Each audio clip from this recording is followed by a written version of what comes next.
మగధ దేశం నుండి వచ్చిన దూతలు, సరిహద్దుల్లో కనిపించిన భారీ సైన్యం, ఈ సూచనలు మధుర ప్రజలను అప్రమత్తం చేశాయి. కంసుని సంహారం తర్వాత భయం నుండి బయటపడిన మధుర ప్రజలు ఈసారి ఆందోళన చెందకుండా ధైర్యంగా నిలబడ్డారు. దానికి కారణం కృష్ణుడు. మగధ సైన్యం మధుర సరిహద్దులు చేరగానే శంఖానాదాలు, యుద్ధ డంకాలు వినిపించాయి. యుద్ధం ప్రారంభమైందని మధుర ప్రజలు గ్రహించారు.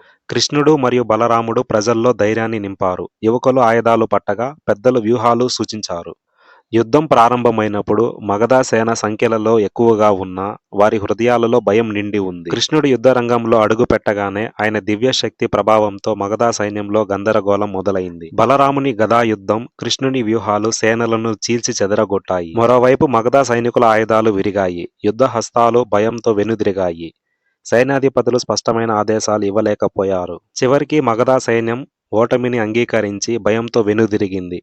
మధుర గోడలు నిలకడగా నిలిచాయి. ప్రజల విశ్వాసం మరింత బలపడింది. ఈ విధంగా మొదటి దండయాత్రలోనే జరాసంధుడికి ఒకటి స్పష్టమైంది. అది ఏమిటంటే కృష్ణుని ఎదుట గెలుపు సాధారణ యుద్ధంతో సాధ్యం కాదని. ఈ కారణం చేతనే అతను మధుర నగరంపై అనేక దండయాత్రలు చేయడానికి సిద్ధమయ్యాడు. వీడియో నచ్చితే ఒక చిన్న లైక్, మరిన్ని వీడియోల కోసం ఛానల్ సబ్స్క్రైబ్ చేయొచ్చు కదా మిత్రమా. Thanks for watching.